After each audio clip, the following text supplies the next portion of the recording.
Olá pessoal, tudo bem com vocês? Estamos aqui para iniciarmos os nossos estudos relativos à parte de acentuação gráfica.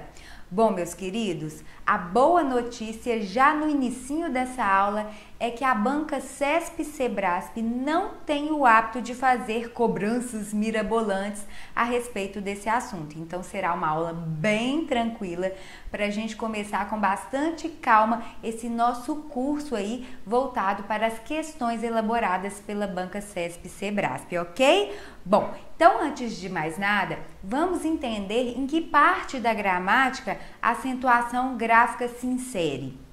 Fonologia é a parte da gramática responsável pelo estudo dos sons, da maneira correta de pronunciar, de grafar e de acentuar os vocábulos da língua portuguesa. É na fonologia, por exemplo, que nós estudamos os conceitos de fonemas, letras, encontros vocálicos, encontros consonantais, dífonos e dígrafos. Porém, essa parte inicial da fonologia não costuma ser cobrada pela banca CESP. Por outro lado, existe um outro ponto da fonologia que cai com uma frequência considerável em provas organizadas por essa banca. É a parte de acentuação. Antes de estudarmos efetivamente as regras de acentuação gráfica, eu preciso dizer para vocês que existem duas maneiras de se classificar uma palavra a respeito da acentuação ou no que diz respeito à acentuação. Que existe acentuação tônica e existe acentuação gráfica. Quando eu me refiro à acentuação tônica, eu estou me remetendo a classificação da palavra de acordo com a sílaba tônica que ela apresenta.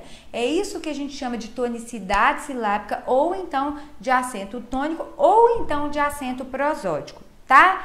Por exemplo, uma palavra monossílaba é classificada de duas formas diferentes em relação à tonicidade. Ela pode ser uma monossílaba átona ou uma monossílaba tônica.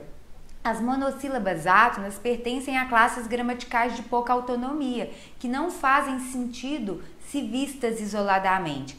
É o que acontece com os artigos definidos, é o que acontece, por exemplo, com as preposições e conjunções, que são elementos de ligação, é o que acontece, por exemplo, com os pronomes oblíquos átonos, que são estruturas que exercem alguma função sintática em relação a um verbo ou em relação a um nome.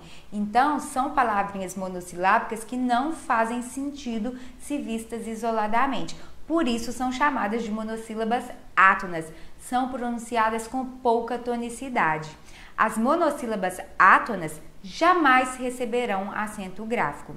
Já as monossílabas tônicas, que são aquelas palavrinhas de uma sílaba só, que pertencem a classes gramaticais independentes, como substantivos, adjetivos, advérbios e verbos, podem ou não ser acentuadas graficamente, tá? Então, todas elas são monossílabas tônicas, são pronunciadas com um timbre significativo, com um timbre forte, mas nem todas recebem acento gráfico. Por isso que nós devemos estudar, dentro das regras de acentuação gráfica, aquilo que justifica ou não o emprego do acento gráfico nas monossílabas tônicas, porque ora elas vão ser acentuadas graficamente, ora não.